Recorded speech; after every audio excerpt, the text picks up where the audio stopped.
He's the Commissioner of Mattatuck Parks District, so thank you so much for joining us today. I could sit here and lecture and, almost like a slide presentation of photographs, but there's nothing like being out in the field. And luckily we have, that I could see from standing still, we had 6 plovers that I could see. And so there's probably more than that we're not seeing. There could be up to 12 plovers here this season.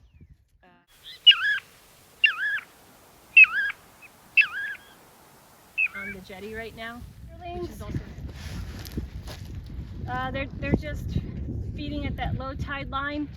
One of the reasons why I feel like we're probably more than 6 plovers here, not just because that's what I could just see from standing still, all the way down beyond that split rail fence, but it's low tide and a lot of them love to feed in the mud flats over in the creek there. So we had, just when I was sitting here, there was a territorial display, they were foraging.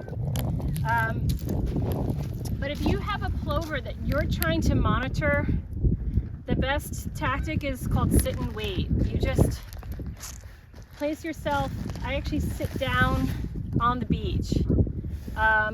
Sitting on the beach, you're less of a threat to them, you're not moving.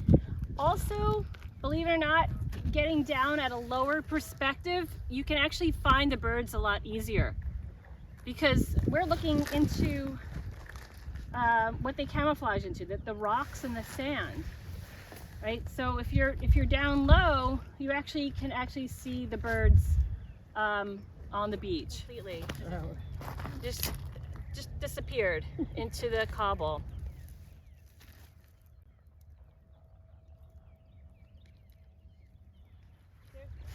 They're going to feed on invertebrates in the rack. They're going to feed on marine invertebrates that are exposed at low tide. Oh, do you see the sanderlings making the fuss over there? It's really busy over there.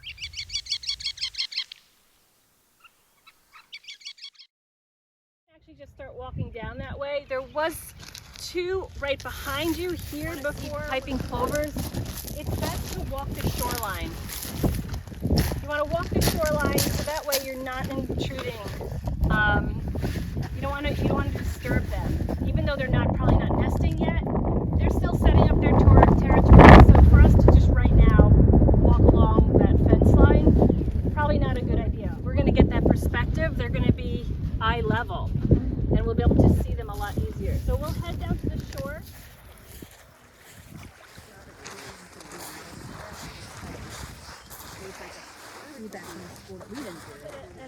At a level where the birds would pop out above the sand. Does anyone hear or see them right now?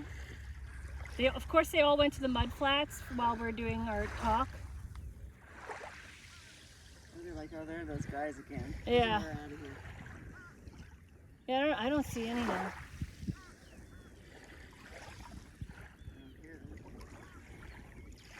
They'll forage right next to their nest, like especially in that rack that's up there. But if there's a lot of great food over at the mud flats, they're going to fly over there. The chicks won't be able to get forward wherever until they're fledged.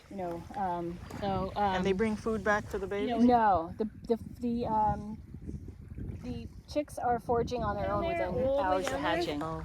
They can see that, and so I would be tucked in the dunes and watching the plovers right just about in that area, and there'd be people on the beach down here, and they alert their chicks, and they all ran up into the dunes and disappeared.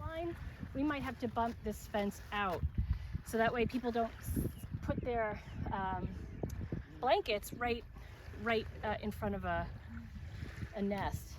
So you can hear them. Where are they going? Yeah, eat at Joe's. August. Oh. So if for any reason they fail and they renest and they fail and they renest, the plovers could still be rearing young in August. I ask because we have parking attendants. You know, when people come in during the season, they could alert the people to not be too close to the fence. That would Yeah, be great. yeah. We could That would be definitely do that. There is, She's right behind it now. Laura's right. There's a plover right on the rack here. It's foraging. It's not this shell line. It's that first rack of reeds. It's got the one with the Oh, I see 'em. I hear more. He's sort of the fence with the fence post with the pink he's right in front of that in the rack. The fence post that has the pink tag on it. Well, which is all of them. Oh, there's two here then. There's two. There's one in front of the fence post, and there's one right at the rack. So you can even, when people are walking or running or walking their dogs, you can observe the birds and see how they're affected. Some are going to have a higher tolerance for people than others. I laugh because I feel like that frazzled parent, but when the parents have the chicks, they're spending so much time and energy keeping those chicks safe. You know, just guiding them, helping them forage, really just trying to corral them, encouraging them to duck for cover when there's danger. And you'll notice they just don't spend as much time preening. They look really ragged, by the end of by the time that they're fledged. Their feathers are just not looking so great.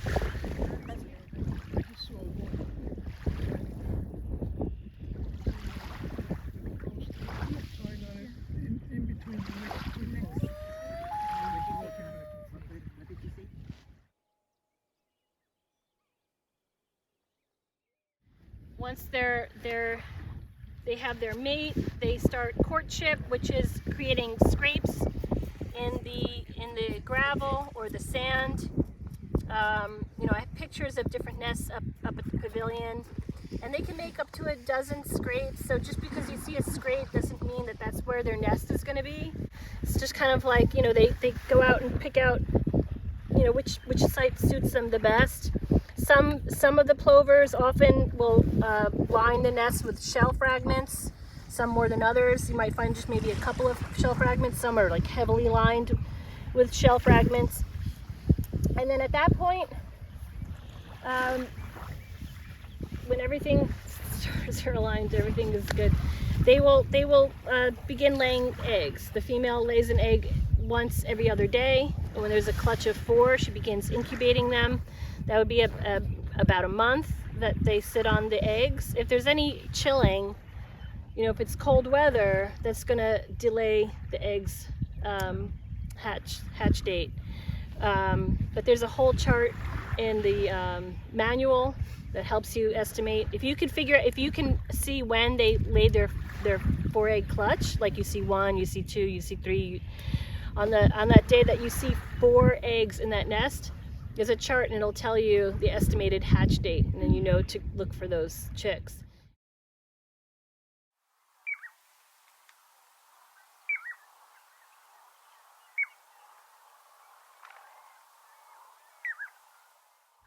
And then during the chick season, you have to be cautious, just because those chicks do not run when there's danger. They just hunker down. And I do have pictures of parents trying to guide the chicks to hunker down in like a depression in the rack and just disappear. So that's a vulnerable time. They're not running, they're just sitting. So an ATV, a beach cyclist, the big fat tires, beach walkers, beach goers, dogs. I know dogs are not allowed at Mattatuck Park District. That's what the sign says, but we have people who Yeah. are supposed to at least keep them on a leash, but that doesn't always happen. Yeah, I just saw dog tracks. I put up a no dog sign and it's still dog tracks. So,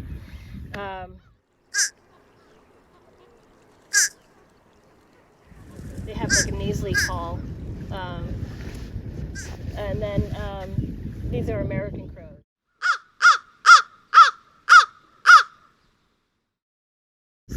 So I would, if I were writing out a site visit, I would write obviously the date, the time, how much time I spent. I would note the tide. It's not on every form, but I would note the tide, the weather, because it lets you know if it's really inclement weather, you're probably not going to see birds. They're just tucked into the dune, just trying to stay warm. I would note any predators I can see or hear, or see if any tracks. If I see dog tracks, I'll note that. Dog tracks are noted outside the fenced area. If you've noticed tracks inside the fenced area. If you're not sure of a track that you're seeing, I mean, I have a little ID chart for tracks that you can reference, but if you're not sure, you can always send me a picture. I can help you identify what went through there.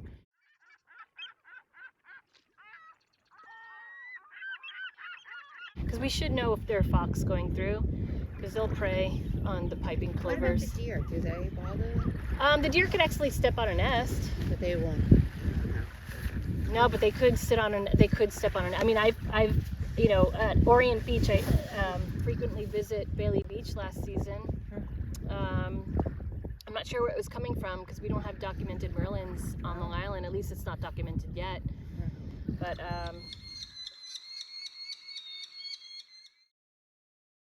you could probably guess if they're close to each other and they're not having territorial dispute, you could probably guess if that's a pair. Now, not all the time, but a lot of the times, the male might have a darker headband, might just have more prominent markings, and the female just not as bold. But that's not all the time. You could have two boldly patterned pair, a male and a female. But it does help for you to start looking for distinguishing marks on the birds that you're monitoring. You know, they're all just a tiny little bit different. You could start identifying them that way.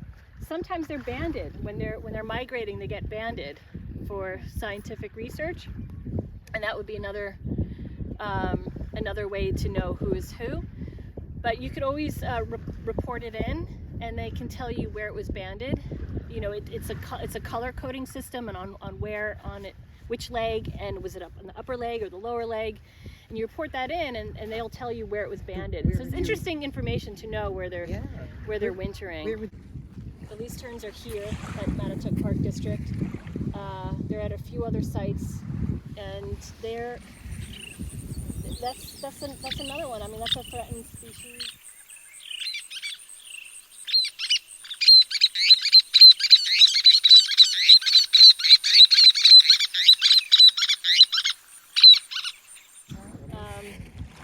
That needs to be tracked, and now we're going to be doing the great black gulls too. I don't have more information on that yet.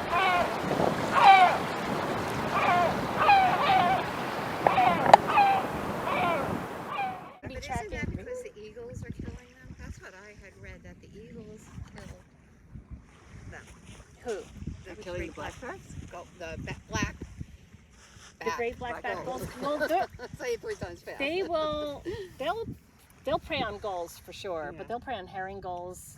I mean, they prey on gulls at Halleck State Park Preserve. Yeah. I have, you know, seagull remains, like, you know, and that's not just on the shoreline. That's up in the trees. Like, they bring them to the tree, and you know, I mean, the bald eagles they're gonna be really opportunistic in the wintertime. They'll eat deer carcasses. I mean, they'll do what they can to survive.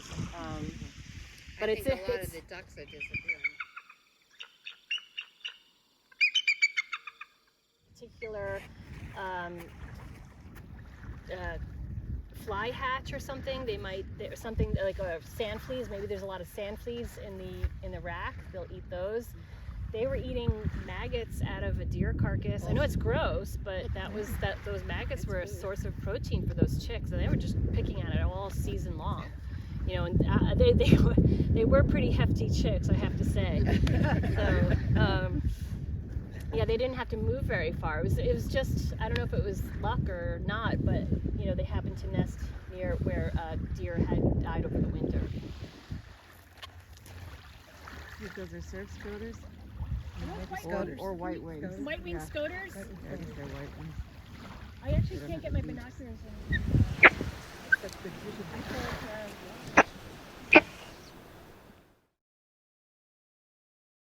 That this would be one plover's territory.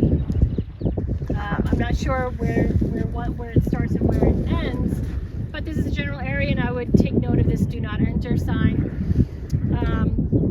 There's ways to mark whether or not, if say for example I found a nest in a month or so, and I found a nest in there, I would have some kind of marker, either for me personally, like a stick, a rock, although those move a lot on high traffic areas. Or maybe a particular piece of tape I put to the string, and then I know that the nest is over there, and I would be all the way down the shoreline, and I'd walk by and check my binoculars, and if I see that that bird is incubating that nest, I keep walking. I do not, once you know that they have a 4-egg nest and they're incubating, that's probably the easiest part, is when they're all incubating, they all have their nests, and you just walk through, stop, check, they're incubating, because you're going to want to note that parent on nest. You could say that the mate was nearby or out foraging. You're going to want to note, like, maybe there's a territorial dispute that got them off the nest. So every little detail really helps paint that bigger picture. It is used for the site summary. At the end of the season, there's a report on a particular DEC site, and so that information is really important when you're trying to piece together everything. How many eggs were laid at that site, how many pairs, how many hatched, how many fledged. So you look at all the data that's compiled and you create this site summary. You're going to want to know if there was a lot of disturbances from dog walking. You're going to want to put that on the site summary. So that's why all those details help. Because if I'm not at that site 3 times a week, but you are, I can read what you're experiencing, and then I can create the summary from that. So all this helps. So let's just take a look. I have a question though, like when you see how many eggs, you obviously have to get really close. Don't you like really stress them with that?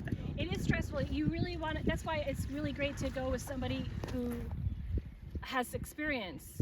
I mean, I have experience, but it could still be tough to find the nest.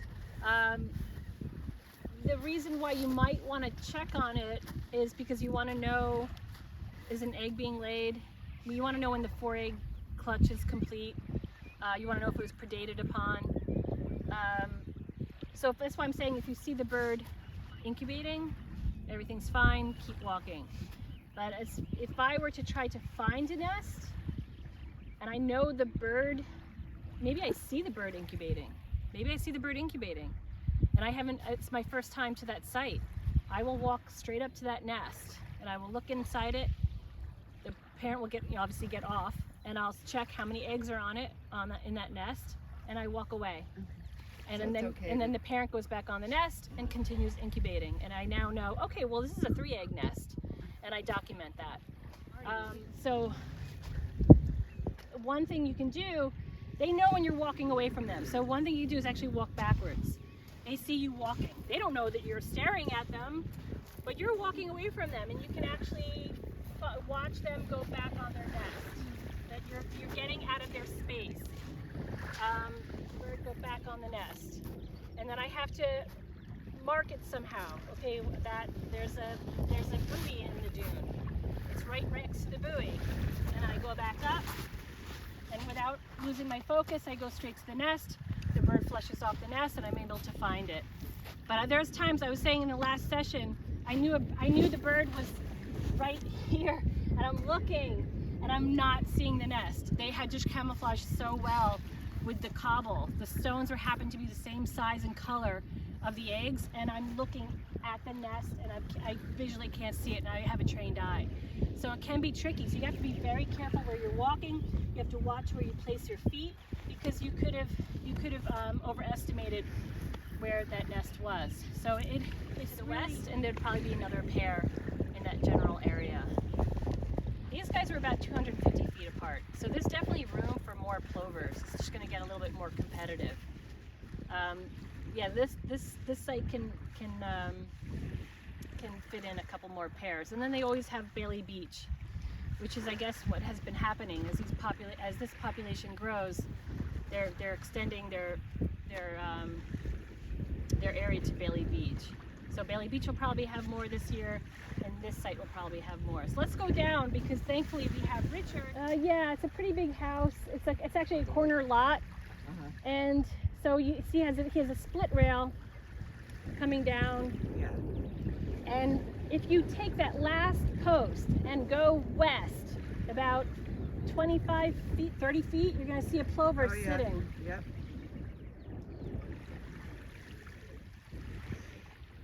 So that would be that bird's territory, which means between that pair and the pair we just saw, there's going to be one right here.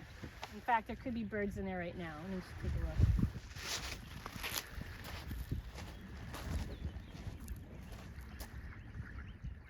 This is a beach access. So we have to give that beach access, but from his post, we would go west. Okay. Yeah, he actually asked Scott the other day, he actually asked him to please fence it. So yeah, we'll be doing that on the shorter side of things. I don't know if that plover pair that flew over to Bailey Beach, if that was this pair, but I'm just looking at the site and I see there's a disturbance in it. Can anyone pick up the disturbance with their binoculars? You won't see with your naked eye. Referring to some sort of animal track. Gull? Is there a gull back there? No. So actually, I don't know. I can't see with my naked eye. I wouldn't be able to tell. But just at the edge of the dune, there's a hole, a dugout hole, which to me would maybe be the fox burying food as a cache, you know. So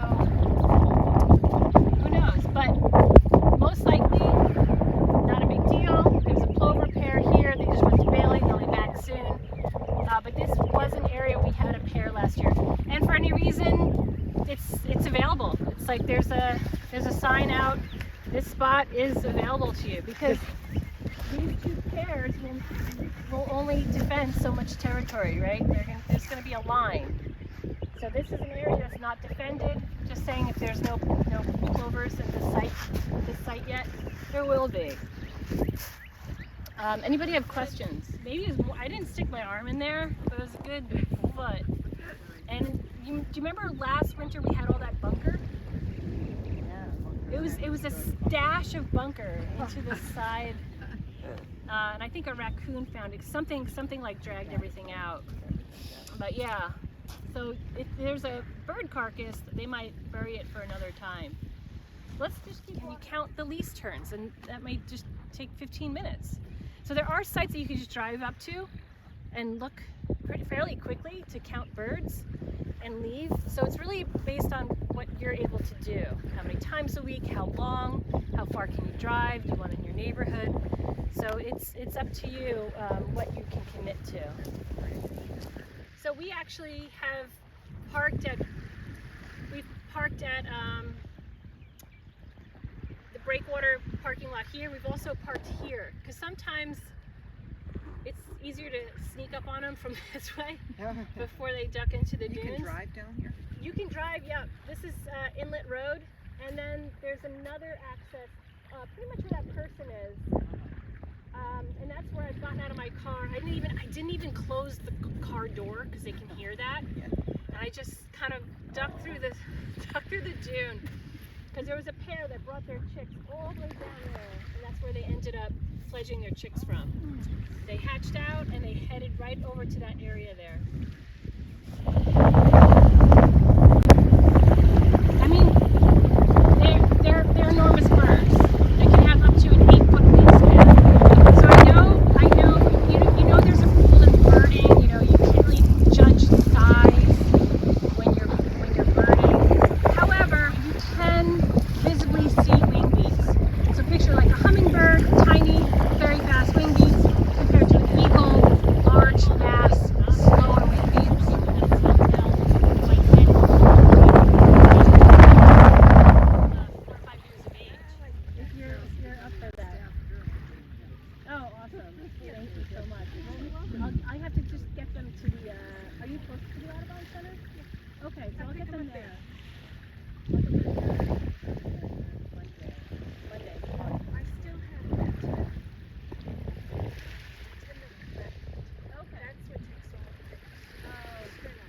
person walking by didn't seem to bother the bird at all.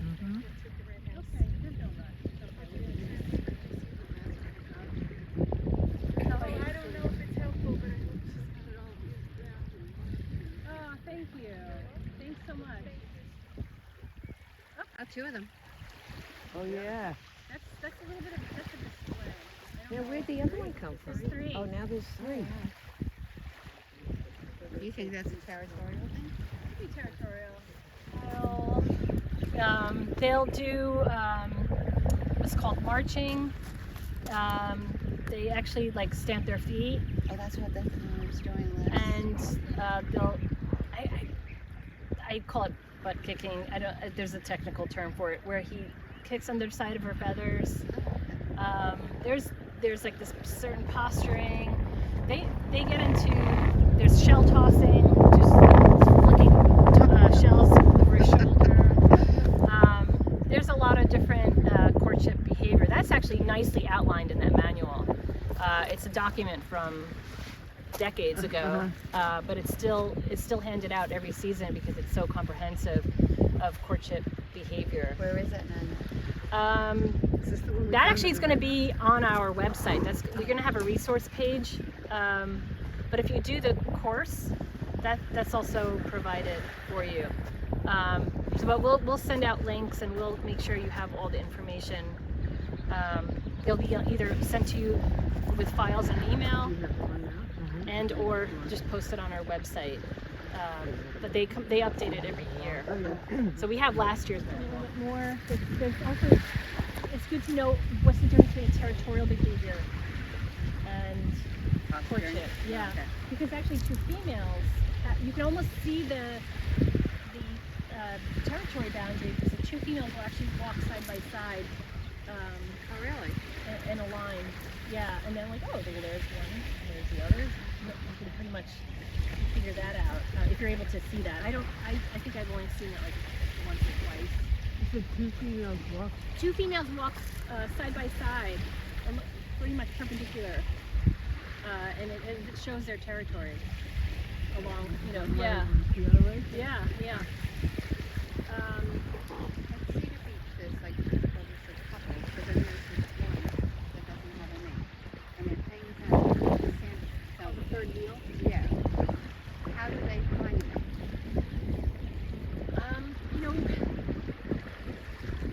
There may be a plover that lost its mate in the evening, and hopefully, by chance they find each other at a location. We have gulch. There's two of them Where's the other one? right behind it, like that. Oh, okay, great, thanks. But yeah, there'll be a plover just hanging out until they find their own mate. Staying here and not going anywhere. I know. How do they find where?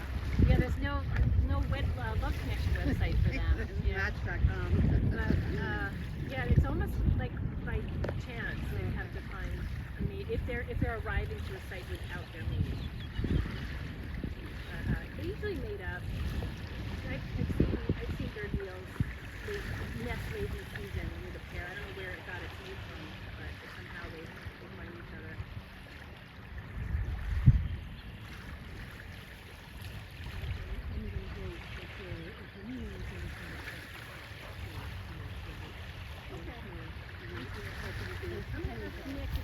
I just got a lot of signs from the too, but it'd be good to put up as many signs as possible this season, just to increase awareness.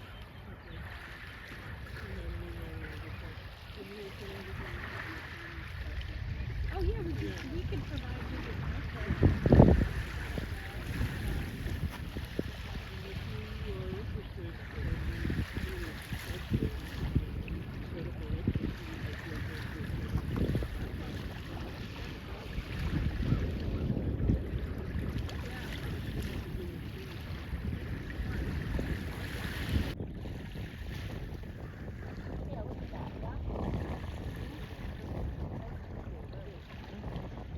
They're gorgeous when they're breeding season.